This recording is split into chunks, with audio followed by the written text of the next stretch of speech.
Price God. கர்த்தருடைய நாமம் மகிமைப்படுவதாக.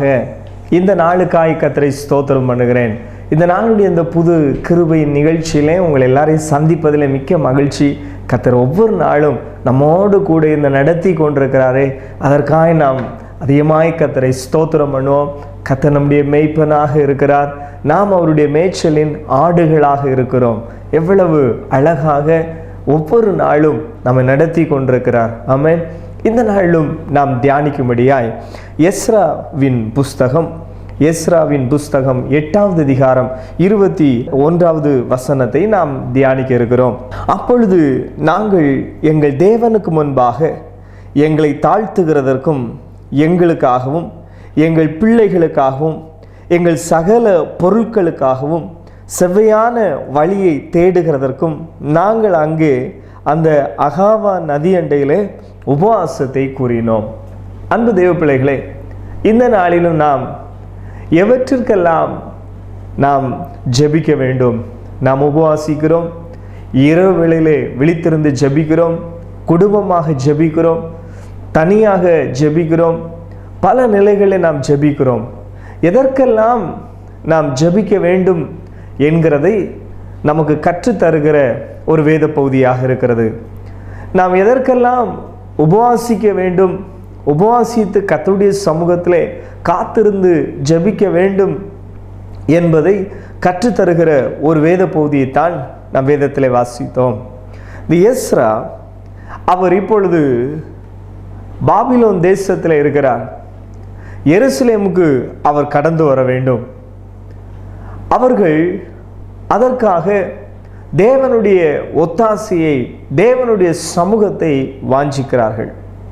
இன்றைக்கும் அன்பு தேவ பிள்ளைகளே, நம்முடைய வாழ்க்கையிலே பல வேளையிலே தேவனுடைய வழிநடத்துதலையும் தேவனுடைய பாதுகாப்பையும் தேவனுடைய ஆலோசனையும் நாம் பெற்றுக்கொள்கிறதற்கு பல வேளையிலே நாமும் ஜெபத்திலே உறுதியாய் தரித்திருக்கிற தேவ பிள்ளைகளாக இருக்க வேண்டும். முதலாவதாக நாம் வேதத்திலே வாசிக்கிறோம். அவர் சொல்லுகிறார், நாங்கள் எங்கள் தேவனுக்கு முன்பாக எங்களை தாழ்த்துகிறதற்கும் என்று சொல்லி குறிப்பிடுகிறார். ஒரு தேவ பிள்ளை ஜெபம் என்று சொன்னாலே நாம் ஒவ்வொரு நாளும் தேவ சமூகத்திலே காலையிலும் மாலையிலும் நாம் ஜெபிக்கிற தேவ பிள்ளைகளாக இருக்க வேண்டும். நாம் ஒருவேளை பல தொழில்களை செய்கிறவர்களாக இருக்கலாம், பல நிலைகளில் நீங்கள் ரொம்ப பிஸியான ஆட்களாக இருக்கலாம், சமுதாயத்தில் உயர்ந்த நிலையிலே ஆண்டவர் உங்களை உயர்த்தி வைத்திருக்கலாம், நீங்கள் ஒரு தலைவராக இருக்கலாம், பல பதவிகளை வகிக்கிற மனுஷனாக இருக்கலாம், செல்வம் மிக்கவராக இருக்கலாம். ஆனாலும் நீங்கள் தேவ சமூகத்திலே ஜெபம் என்று சொல்லி நீங்கள் ஆண்டவருடைய சமூகத்திலே முழங்கால் படியிடும் பொழுது, அல்லவற்றில் உங்களை தாழ்த்தி நீங்கள் அவருடைய பாதத்தில் இருக்கும் பொழுது ஒரு காரியத்தை நாம் அறிக்கை பண்ணுகிறோம். ஆண்டவரே, உமக்கு முன்பாக நாங்கள் ஒன்றுமே இல்லை. பரலோக தேவனுக்கு முன்பாக எங்களுக்கு மேன்மை பாராட்டுகிறதுக்கு ஒன்றுமே இல்லை. ஆண்டவருடைய சமூகத்தில் நம்மளை தாழ்த்துகிறோம். இன்றைக்கு அநேகருக்கு ஜெபம் பிடிப்பதில்லை. காரணம், தேவனுக்கு முன்பாக தங்களை தாழ்த்துகிறதற்கு அவர்கள் ஆயத்தமாக இல்லை. ஒரு மனுஷனை உயர்த்துகிறதும் அவர்தான், தாழ்த்துகிறதும் அவர்தான். உங்களுக்கு வந்திருக்கிற உயர்வு எல்லாம் கர்த்தரால் வந்தது என்கிறதை நீங்கள் மறந்துவிடக்கூடாது. எவரையும் மேன்மைப்படுத்துகிறதுக்கு அவராலே ஆகும். எந்த மனுஷனையும் உயர்த்துகிறதற்கு கர்த்தராலே ஆகும். ஆனபடினாலே உங்களை உயர்த்தி வைப்பதற்கு கர்த்தருடைய கரத்தினாலே ஆகும். உங்களுக்கு வந்திருக்கிற உயர்வெல்லாம் கர்த்தரால் வந்தது. உங்களுக்கு வந்திருக்கிற மேன்மை எல்லாம் கர்த்தரால் வந்தது. அதனால தான் அப்போஸ்தலனாகிய பவுல் அழகாக சொல்லுகிறார், எனக்கு மேன்மை பாராட்டுகிறதற்கு ஒன்று உண்டு என்று சொன்னால் அது ஆண்டவராகிய இயேசு கிறிஸ்துவை அல்லாமல் வேறொன்றையும் குறித்து நான் மேன்மை பாராட்டேன் என்று சொல்லுகிறார்.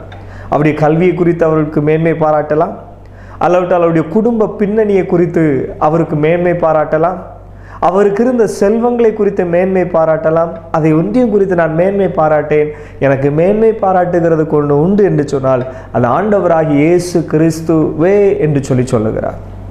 இன்றைக்கு இந்த நிகழ்ச்சியை கவனிக்கிற அன்பு தேவ பிள்ளைகளே, நீங்கள் எவைகளை குறித்து மேன்மை பாராட்டி கொண்டிருக்கிறீர்கள்? நீங்கள் எதை குறித்து பெருமையாய் பேசி கொண்டிருக்கிறீர்கள்? சிலுவையிலே நமக்காய் உயர்த்தப்பட்ட இயேசுவை உயர்த்துகிறதே உங்கள் வாழ்வின் நோக்கமாய் மாறட்டும். கர்த்தர் உங்களுக்கு உயர் பதவிகளை தரும் பொழுது, கர்த்தர் உங்களுக்கு செல்வங்களை தரும் பொழுது, கர்த்தர் உங்களை உயர்த்தி வைக்கும் பொழுது நீங்கள் அந்த மகிமையை கர்த்தருக்கு கொடுங்கள். பரிசுத்த வேதாகமத்தில் நமக்கு ஒரு நிகழ்வு தெரியும். நேபுகாத் நேச்சரை குறித்து பார்க்கிறோம். உண்மையிலே உலக அதிசயங்களிலே ஒன்றாகிய மகா பாபிலோனை அவர் பல ஆண்டுகளுக்கு முன்பாகவே, நூற்றாண்டுகளுக்கு முன்பாகவே கட்டி முடித்தார். இன்றைக்கு அநேக நவீனகரமான உபகரணங்கள் வந்திருக்கிறது. ஆனால் பல நூற்றாண்டுகளுக்கு முன்பாகவே பாபிலோன் சாம்ராஜ்யத்தை அழகாக கட்டி எழுப்பின மனுஷன் அதை கட்டி முடித்து கொண்டு அவர் அந்த கோட்டையை பார்த்து கொண்டு சொல்கிறார், இது நான் உண்டு பண்ணின மகா பாபிலோன் என்று சொல்லி மகிமையை கர்த்தருக்கு கொடுக்காமல் தனக்கு எடுத்துக்கொண்டார். அதனாலே அவர் வாதிக்கப்பட்டார். அதனாலே அவர் கீழே தள்ளப்பட்டார். அவர் மிகவும் உபத்திரவத்தையும் வேதனைகளை அனுபவித்ததை நான் பரிசுத்த வேதாகமத்திலே பார்க்கிறோம். அப்படினாலே நாம் எப்பொழுதுமே மகிமையை கர்த்தருக்கு கொடுக்கிற தேவ பிள்ளைகளாக இருக்க வேண்டும். எப்பொழுதுமே கனத்தை கர்த்தருக்கு கொடுக்கிறவர்களாக நாம் இருக்க வேண்டும். அப்படினாலே இந்த எஸ்ரா, நாங்கள் தேவனுக்கு முன்பாக எங்களை தாழ்த்துகிறதற்கும் ஒவ்வொரு ஜெப வேளையிலும் கர்த்தருடைய பாதத்தை, அவருடைய தழும்புகள் வாய்ந்த பாதத்தை நாம் முத்தம் செய்கிறவர்களாக இருக்க வேண்டும். கண்ணீரினாலே நனைக்கிற பிள்ளைகளாக இருக்க வேண்டும். நம்முடைய கண்ணீரினாலே அவருடைய பாதத்தை நாம் நனைக்கும் பொழுதே நம்முடைய உள்ளம் உடையும். நம்முடைய உள்ளம் உடையும் பொழுது தன்னாலே கண்ணீர் வரும். உள்ளம் உடையும் பொழுது அங்கே மேட்டிமைக்கு இடம் இல்லை.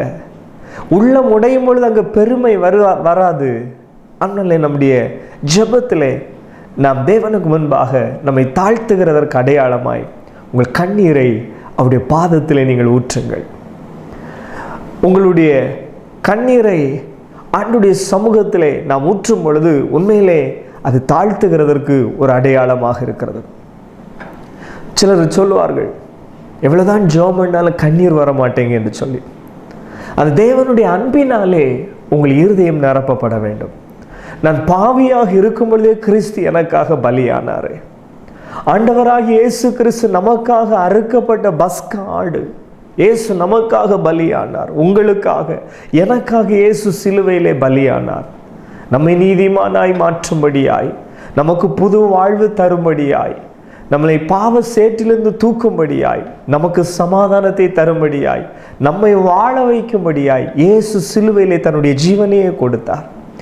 அப்படினால இயேசு நமக்காக அறுக்கப்பட்ட பஸ்கா ஆடு. அந்த அன்பினாலே நம்முடைய இருதயம் நிரப்பப்படட்டும். அந்த சிலுவையின் அன்பினாலே அப்போஸ்தலனாகிய பவுல் இயேசு கிறிஸ்துவுக்காய் அநேக பாடுகளை சகித்தார். கல்லெறியப்பட்டார், சிறைச்சாலையில் இருந்தார், பல நிலைகளிலே நெருக்கங்களை சந்தித்தார். அவர் சொல்லுகிற ஒரே ஒரு சவாலான வார்த்தை, அந்த கிறிஸ்துவினுடைய அன்பு, அந்த கிறிஸ்து இயேசுவினுடைய அன்பு என்னை நெருக்கி ஏவுகிறது என்று சொல்லுகிறார். இயேசு எனக்காக பலியானார். எனக்கு புது வாழ்வு தரும்படியாய், என்னை நீதிமானாய் மாற்றும்படியாய், என்னை பரலோகத்திற்கு அவகாசியாய் மாற்றும்படியாய் இயேசு எனக்காக பலியானாரே என்கிற அந்த அன்பினாலே அவருடைய இருதயம் நிரப்பப்பட்டது. இயேசுவின் அன்பினாலே உங்கள் இருதயம் நிரப்பப்படும் பொழுது, அந்த கல்வாரி காட்சியை பார்க்கும் பொழுதே ஆமென், உங்கள் உள்ளம் உடையும், உங்களுடைய கண்கள் குளமாகும். Price God. அநேக பரிசுத்தவான்கள் பாடும் பொழுது, சிலுவையின் காட்சியை குறித்து அவர்கள் பாடும் பொழுது அந்த வார்த்தைகளை பயன்படுத்துகிறேன், கண்கள் குளமாகுதே என்று சொல்லி. இன்னும் பாருங்கள், ஆண்டவர் நம்முடைய வாழ்க்கையில் செய்த நன்மைகளை நினைக்கும் பொழுது உண்மையிலே அவன் நன்றியோடு ஒரு கண்ணீர். ஆண்டவர் நம்முடைய வாழ்க்கையில் செய்த நன்மை, தந்த தெய்வீக சுகத்திற்காய், உண்மையிலே ஒரு மரணகரமான வியாதியிலே போராடுகிற பிள்ளைகளுக்குத்தான் அந்த அனுபவம் தெரியும். மரணத்தோடு போராடுவார்கள், வியாதியின் படுக்கையிலே போராடுவார்கள், மருத்துவர்களால் கைவிடப்பட்ட சூழ்நிலையிலே ஆண்டவரே என்று சொல்லி பார்ப்பார்கள்.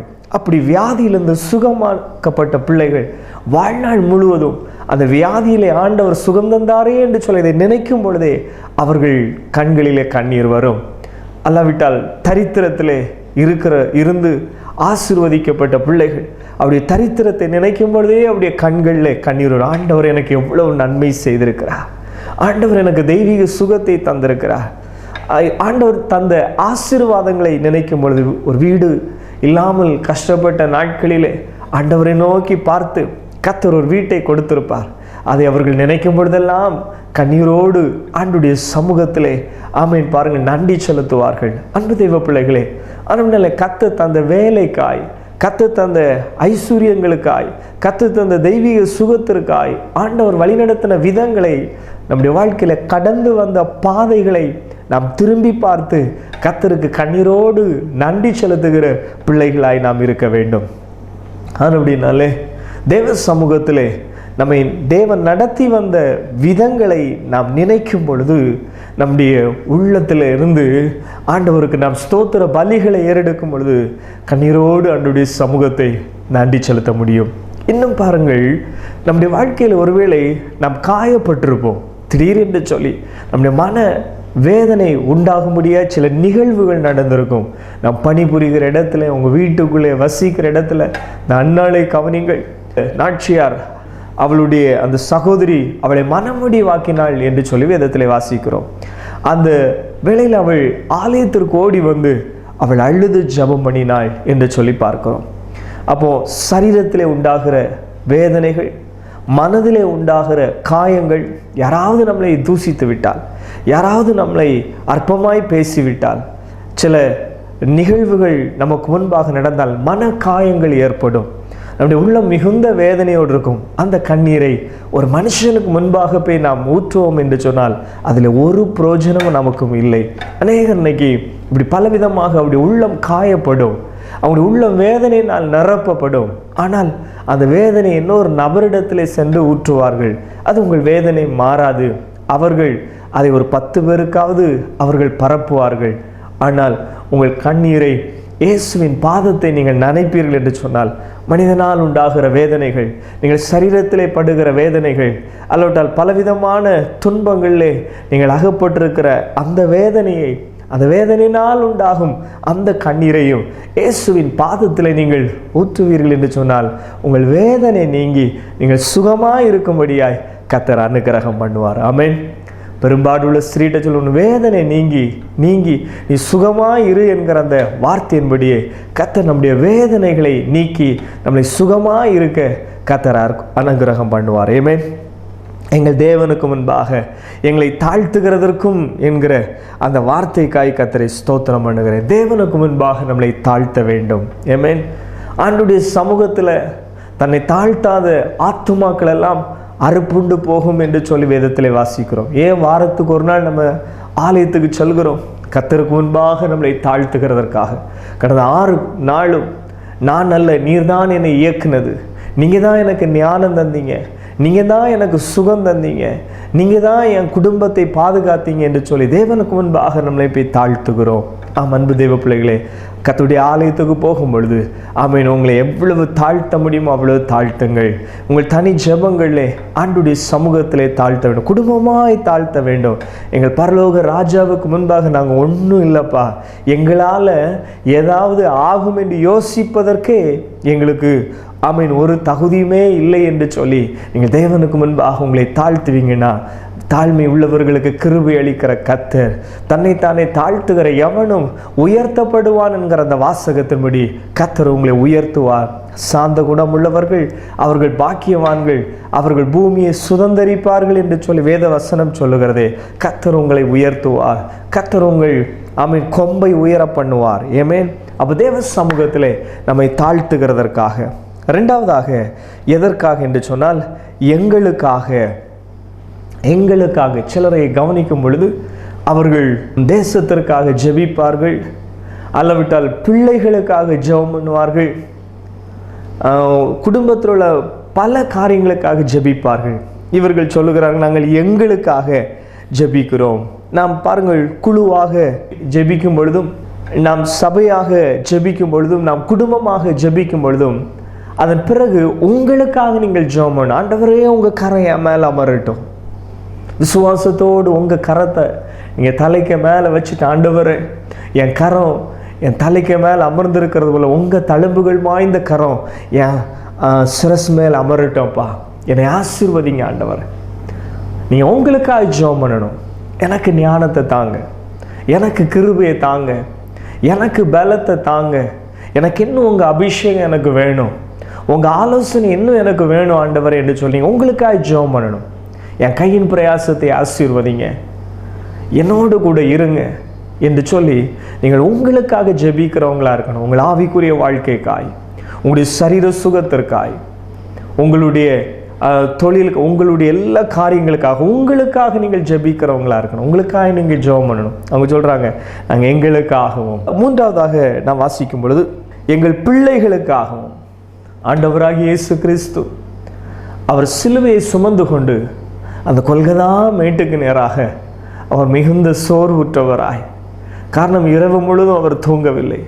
ஒரு இரவு முழுதும் தூங்காமல் மறுநாள் பகல்லே நாம் ஏதாவது வேலைகளை செய்தால் நம்முடைய சரீரத்தில் இருக்கிற அந்த களைப்பு தெரியும். இயேசு அவர் இரவேளையிலே காட்டி கொடுக்கப்பட்டார். அவரை கைது செய்து அந்த நைட் டியூட்டி பார்த்த அந்த சேவகர்கள் எல்லாம் இயேசுவை ஏளனம் பண்ணினார்கள், பரியாசம் பண்ணினார்கள். அவர்களுக்கு பொழுது போகிறதற்காக இயேசுவை அவர்கள் பயன்படுத்தினார்கள். இரவு முழுதும் அவரை மிகவும் பலவிதமான வேதனையிலும் துன்பத்திலும் அவர்கள் கஷ்டப்படுத்தினார்கள். இயேசு தூங்கவில்லை. ஏற்கனவே அவருடைய சரீரமெல்லாம் வாரினால் அடிக்கப்பட்டிருக்கிறது. அவர் மிகுந்த சோர்வுடையவராய், களைப்புடையவராய், சிலுவை சுமந்து கொண்டு தள்ளாடி அவர் வேதனையோடு அவர் அந்த கொல்கதா மேட்டுக்கு நேராய் நடந்து சென்று கொண்டிருக்கும் பொழுது அவரை நேசித்த சகோதரிகள், இயேசுவை உயிரோடு இருந்த நாட்களிலே அவரை சார்ந்திருந்த அநேகர் இயேசுவை ரொம்ப நேசித்தாங்க. உண்மையிலே அவங்களுக்கு நல்ல ஒரு பாக்கியம், இயேசுடைய வார்த்தையை கேட்கிறதற்கு, அவரை பார்ப்பதற்கு, அவருடைய பாதத்தை முத்தம் செய்கிறதற்கு, அதை பார்ப்பதற்கான கேட்பதற்கான நல்ல தருணங்கள் அவர்களுக்கு கிடைத்ததே. அதற்காய் கர்த்தரை ஸ்தோத்திரம் பண்ணுகிறேன்.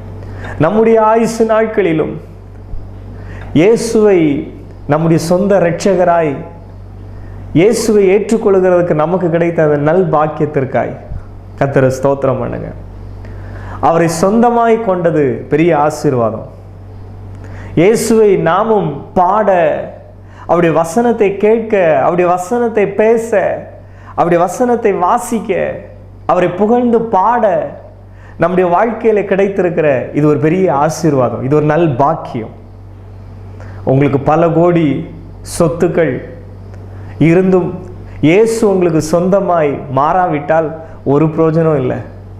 உங்களுக்கு ஒன்றுமே இல்லாமல் இயேசுவை நீங்கள் உங்கள் வாழ்க்கையில் ஏற்றுக்கொண்டு இயேசுவை தரித்திருக்கிற நபராய் நீங்கள் இருப்பீர்கள் என்று சொன்னால், நீங்கள் பரலோகத்திற்கு அவகாசிகளாய் மாறியிருப்பீர்கள் என்று சொன்னால், நீங்கள் உண்மையிலே பாக்கியவான்கள், பாக்கியவதிகள்.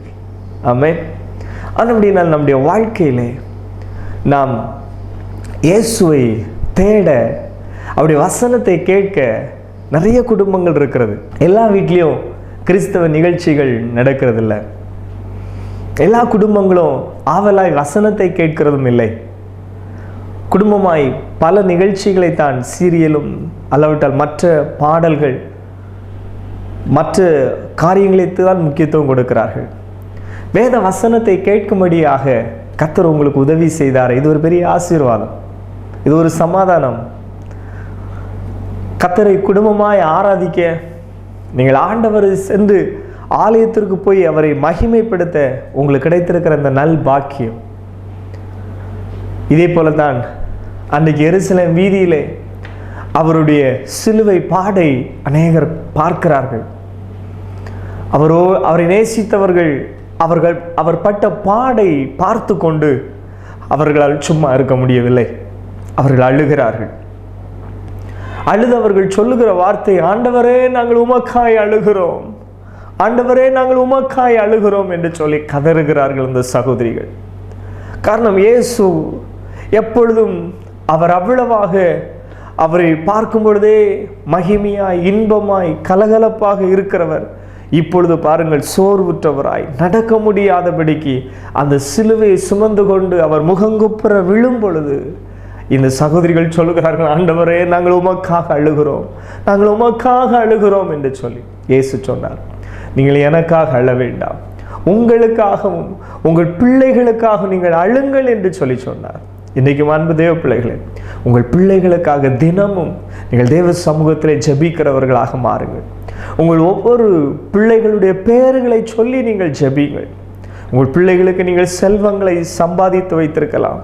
ஒருவேளை உங்கள் பிள்ளைகளுக்கு என்று சொல்லி அநேக காரியங்களை நீங்கள் தேடி வைத்திருக்கலாம். அதை காட்டிலும் கர்த்தாவே, என் பிள்ளைகளை ஆசீர்வதியும். உங்கள் பிள்ளைகளுடைய பெயர்களை சொல்லி ஜெபிங்கள். என் பிள்ளைகளுக்கு ஞானத்தை கொடுங்கப்பா. சின்ன பிள்ளைங்களா இருக்கிறாங்களா, அவங்க படிப்புக்காக ஜெபிங்கள். அவர்கள் ஒர்க் பண்ணுறவங்களாக இருக்கிறாங்களா, அவங்க செய்கிற வேலைக்காக நீங்கள் ஜெபியுங்கள். அவங்க ஒருவேளை ஒரு தொழிலை நடத்துகிறதா இருக்கலாம், அவங்க வைத்திருக்கிற கம்பெனிக்காக ஜெபம் பண்ணுங்க. வெளிநாட்டில் அவங்க இருக்கலாம். தினமும் உங்கள் பிள்ளைகளுக்காய் கரங்களை ஒரு விஷயம் ஆண்டவருக்கு நேராக உயர்த்துங்கள். கர்த்தாவே, என் பிள்ளை இருக்கிற இடத்துல நீங்கள் காத்துக்கொள்ளும். இன்னும் குறிப்பாக அவங்க ஆவிக்குரிய வாழ்க்கைக்காய், அவங்க பரிசுத்த வாழ்க்கைக்காய் நீங்கள் ஜெபிக்கணும். யோபு கவனித்து பாருங்கள், அவன் தன் பிள்ளைகளுக்காக விண்ணப்பம் பண்ணுகிறான். நாம் நம்முடைய பிள்ளைகளுக்காக ஜெபிக்கிறவர்களாக இருக்க வேண்டும். பிள்ளைகள் கர்த்தருக்காய் எழுப்பி பிரகாசிக்க வேண்டும். நம்மை விட நம்முடைய பிள்ளைகள் கர்த்தருக்காய் வைராக்கியமாய் இருக்க வேண்டும். ஆண்டவருக்காய் ஓடுகிற பிள்ளைகளாய் இருக்க வேண்டும். கர்த்தருடைய காரியத்திலே முன்னணியிலே நிற்கிற பிள்ளைகளாய் நம்முடைய பிள்ளைகள் மாற வேண்டும். அதற்காய் ஜெபிக்க வேண்டும். அதற்காய் நாம் பிரயாசம் எடுக்க வேண்டும். அதற்காய் நாம் நம்முடைய பிள்ளைகளை உற்சாகப்படுத்துகிறவங்களா இருக்கணும். சிலவங்க வெறும் ஜெபிக்கிறதா மட்டும் இல்லை, பைபிள் சொல்லுகிறது, பிள்ளை ஆண்டவனை நீ நடக்க வேண்டிய முறையிலே நடத்து, அவன் முதிர் வயதிலும் அதை விடாதிருப்பான். நம்ம ட்ரெயின் அப் பண்ணணும், நம்ம நடத்தணும். நம்முடைய பிள்ளைகளை ஆண்டுடைய காரியத்திலே, ஆலயத்தினுடைய காரியத்திலே, எல்லா காரியங்களிலும் முன்னணியிலே நாம் நின்று அவர்கள் இயேசுவுக்காய் வைராக்கியமாய் நிற்கிற பிள்ளைகளாய் மாற வேண்டும். அதற்காக நாம் ஜெபிக்க வேண்டும். அதற்காக நம்முடைய பிள்ளைகளை நாம் அந்த காரியங்களிலே முக்கியப்படுத்தி நடத்த வேண்டும். சிலர் ஸ்டடிக்கு அலவுட்ட டியூஷனுக்கு கொண்டு விடுவாங்க, கிளாஸுக்கு, எக்ஸ்ட்ரா கிளாஸுக்கு, இதுக்கெல்லாம் ஆவலோடு பிள்ளைகளை நடத்துகிற பகுதியில் ஒரு 10% கூட கர்த்தருடைய காரியத்தில் நடத்துகிறதை நாம் பார்க்க முடியாது. ஆனால் சிலர் நடத்துகிறார்கள். அவர்களுக்காய் கர்த்தரை ஸ்தோத்திரம் பண்ணுகிறேன். ஒருவேளை இந்த COVID-19 பிள்ளைங்களுக்கு சர்ச்சில் சண்டே கிளாஸ் இல்லாமல் இருக்கலாம். பல சூழ்நிலைகளிலே பிள்ளைகளுடைய ஆவிக்குரிய வாழ்க்கைக்கும் நீங்கள் கவனம் செலுத்துங்கள். உங்களோடு கூட ஜெபிக்க வைங்க, அவங்களையும் பாட வைங்க, அவங்களையும் ஸ்தோத்திரம் பண்ண வைங்க, அவங்களையும் வேத வசனத்தை வாசிக்க வைங்க. கர்த்தர் உங்களை ஆசீர்வதிப்பார். அப்போது நம்ம எதற்காக அடுத்ததாக ஜெபிக்கணும், உபவாசிக்க வேண்டும் என்று சொன்னால், நம்முடைய பிள்ளைகளுக்காய். அவருடைய நல்ல வயதாகிவிட்டு என்று சொன்னால், வாலிப வயதிலே வந்துவிட்டால் அவருடைய எதிர்காலத்துக்காக ஜெபியுங்கள். அவங்களுடைய ஏற்ற துணைக்காய் ஜெபியுங்கள். அவர்கள் குடும்ப வாழ்க்கையில் பிரவேசித்த பிறகும் இன்னும் அவங்களுடைய குடும்ப வாழ்க்கை கட்டப்பட வேண்டும் என்று சொல்லி ஜெபியுங்கள். உங்கள் பிள்ளைகளுக்காக நீங்கள் உயிரோடு இருக்கும் நாள் மட்டும் நீங்கள் ஜெபித்து கொண்டே இருங்கள். அது உங்கள் பிள்ளைகளுக்கு ஆசீர்வாதமாக இருக்கும். ஆமென். பெற்றோர் உங்கள் பிள்ளைகளுக்கு ஒருவேளை நிறைய நீங்கள் ஆஸ்திகளை சேர்த்து வைக்காமல் இருக்கலாம்.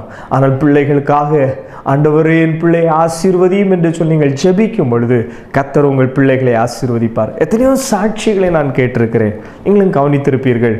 பாருங்கள், அநேக தேவனால் ஆசீர்வதிக்கப்பட்ட பிள்ளைகள் சிலர் சொல்லும் பொழுது, என் அம்மாவுடைய கண்ணீர் தான் நான் இன்னைக்கு இவ்வளவு ஆசீர்வாதமாக இருக்கிறது. என் தாய் காலங்கள் எழும்பி ஜெபிப்பார்கள். என்னுடைய பெற்றோர் அதிகாலையிலே எனக்காக ஜெபிப்பார்கள் என்று சொல்லி எத்தனையோ சாட்சிகள் நாம் பார்க்க முடிகிறது. ஆனால் உங்கள் ஜெபம் உங்கள் பிள்ளைகளுக்கு ஆசீர்வாதமாக இருக்கும். ஆமென். கர்த்தருடைய கிருபையை சார்ந்து கொள்ளுங்கள்.